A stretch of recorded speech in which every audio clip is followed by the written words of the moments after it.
Assalamualaikum warahmatullahi wabarakatuh. Apa kabar saudara-saudaraku? Selamat pagi, sugeng enjang. Sekarang hari Senin tanggal 27 April 2026. Dari kawasan lapangan Bambu Tasikmalaya, selamat pagi dan salam sejahtera untuk saudara-saudaraku, sahabat Rusman. Kali ini saya akan kembali membahas mengenai perang Bharatayuddha yang ada di Keraton Solo itu ya, yang kemarin sempat saya hubungkan dengan falsafah atau filosofis bibit bebet bobot. Oke, sekarang saya ingin mendahulukan mengenai gugatan yang telah disampaikan oleh Pangeran Purboyo ya, yang sudah menjabat mengukuhkan diri sebagai Pakubuwono ke-14, telah menggugat melalui Peradilan Tata Usaha Negara kepada Menteri Kebudayaan Republik Indonesia. Secara lengkap adalah sebagai berikut. Pokok gugatan awal. Penggugat adalah Sri Susuhunan Pakubuwono XIV dalam kurung Purboyo yang telah bertakhta menggantikan mendiang ayahnya, yaitu PB13. Tergugat adalah Menteri Kebudayaan Republik Indonesia, Fadlizon. Nomor perkara terdaftar di Pengadilan Tata Usaha Negara atau PTUN Jakarta dengan nomor 129/2006/PTUN JKT. Alasan gugatan: PB14 keberatan terhadap surat keputusan atau SK Menteri Kebudayaan nomor 8 tahun 2026 yang menunjuk KGPH Panembahan Agung Tejowulan sebagai pelaksana Keraton Solo. Pihak PB14 menganggap penunjukan tersebut bertentangan dengan Kepres nomor 23 tahun 1988 mengenai pengelolaan keraton. Pemerintah kalau dua-duanya itu ada konflik, siapa yang menjadi penengah? Yaitu orang yang netral. Yang netral itu pemerintah di luar adat. Kemudian yang punya kekuatan menekan anggaran. Mereka tergantung anggaran. Pemerintah juga kalau tidak konflik nggak akan cawe-cawe. Itulah juru bicara Panembahan Tejowulan. Beliau dikenal sebagai Gusti Nino yang juga merupakan salah satu putra dari PB12 atau adik dari almarhum PB13. Makanya dipanggillah mereka. Kamu ngalah lah gitu, salah satu ada win-win solusi, salah satu penembahan seperti zaman Tejowulan.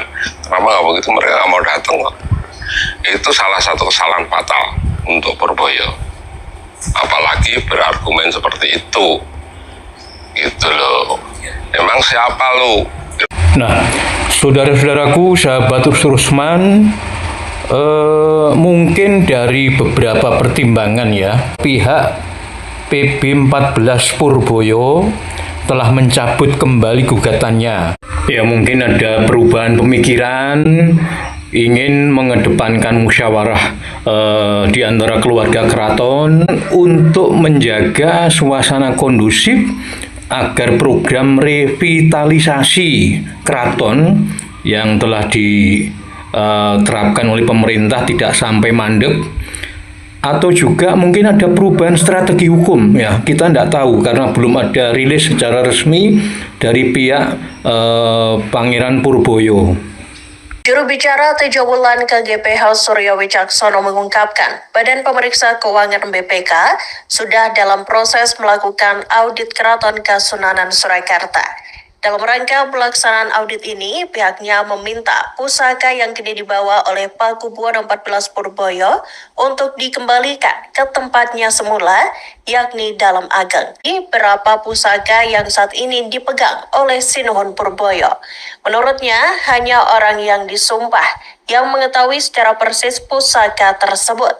Di antaranya, pelaksana Keraton Solo KGPHP Tejo Wulan dan pengageng Parentah PB 14 Purboyo KGPHAP Dipokusumo. Nah, salah satu jenis pusaka yang nanti kemungkinan besar masuk di dalam objek auditasi ini, ya, audit oleh BPK, itu adalah buku-buku kuno, serat-serat yang telah menjadi koleksi dari perpustakaan Keraton Surakarta ini. Dan salah satu buku kuno itu, ironisnya, di dalamnya itu ada buku tentang atau serat tentang Wulangreh.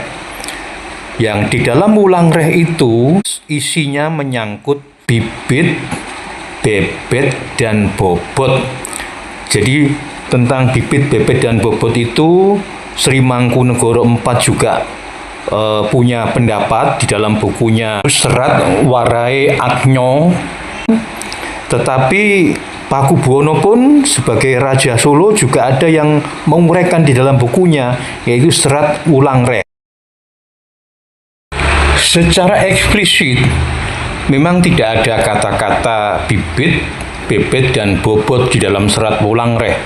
Namun serapan nilai dan makna dari isi bibit, bebet, dan bobot itu lebih terurai secara jelas di dalam Serat Wulangreh ini.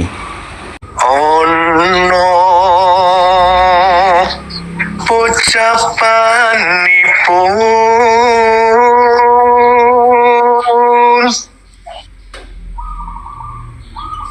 ati kuno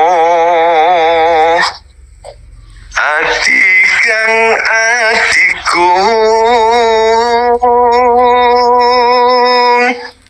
Di dalam Serat Wulangreh ini, konsep bibit, bebet, dan bobot lebih dikembangkan lagi. Tidak lagi hanya mencakup tentang bagaimana memilih pasangan hidup, namun lebih luas mengenai sikap perilaku seseorang yang sesuai dengan nilai-nilai luhur budaya Jawa atau sikap leluhur kita yang dapat menjadi contoh teladan bagi kehidupan manusia.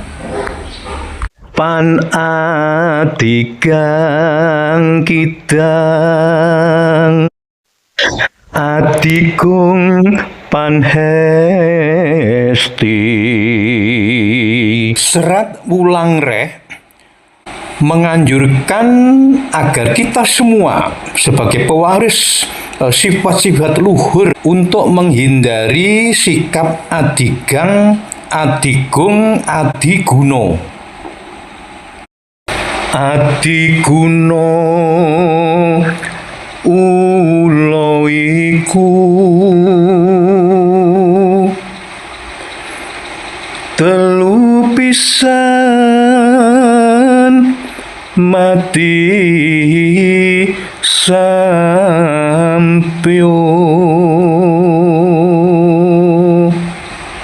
Serat Wulangreh Pupuh Gambuh bait ke-28 sampai ke-31 yang berjudul Adigang, Adigung, Adiguno, yang ditulis antara tahun 1808 sampai 1814 Masehi.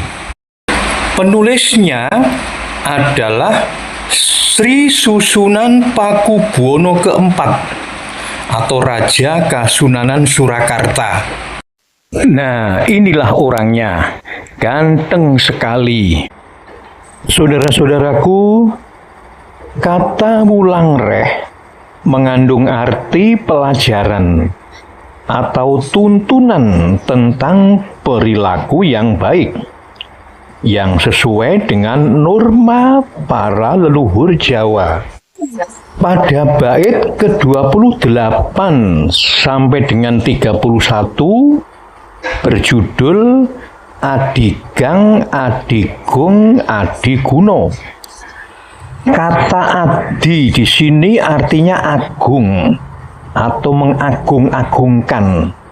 Jadi adigang itu adalah suatu sikap perilaku yang terlalu mengagung-agungkan kekuatan. Adigang, gang itu kekuatan. Sedangkan adigung adalah suatu sikap atau perilaku yang terlalu mengandalkan keagungan, mengandalkan kekuasaan. Dan adiguno, sikap perilaku yang terlalu mengandalkan kepandaian, kegunaan ya, kepandaian atau keterampilan. Sunan Pakubuwono keempat menggambarkan sikap adigang itu seperti kijang. Sikap adigung itu layaknya gajah. Dan sikap adiguno itu adalah ular. Jadi ketiga hewan inilah yang diumpamakan memiliki adigang, adigung, adiguno.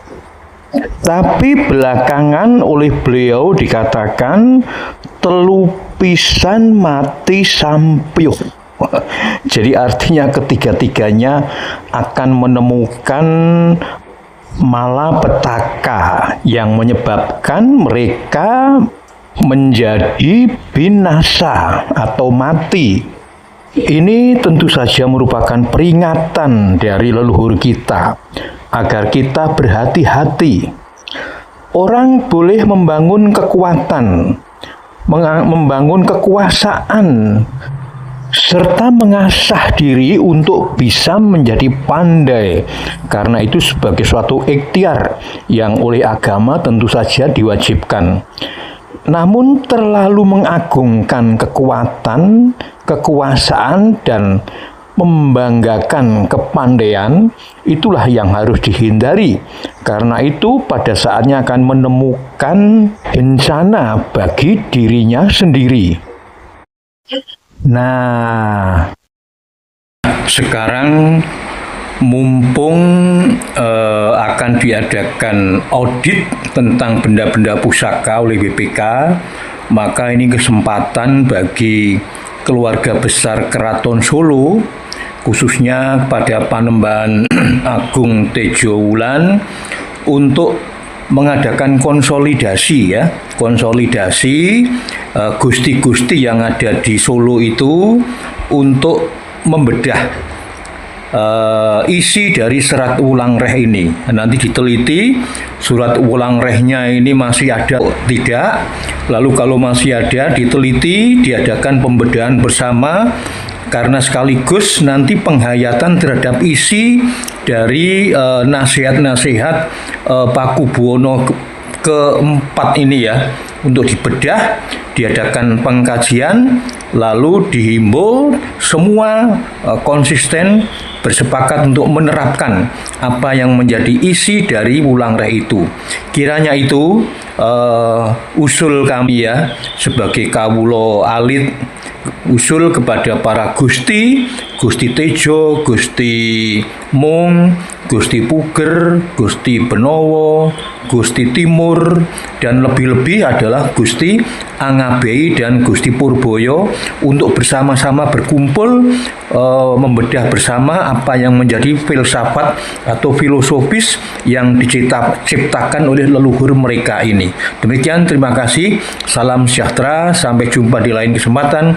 Wassalamualaikum warahmatullahi wabarakatuh.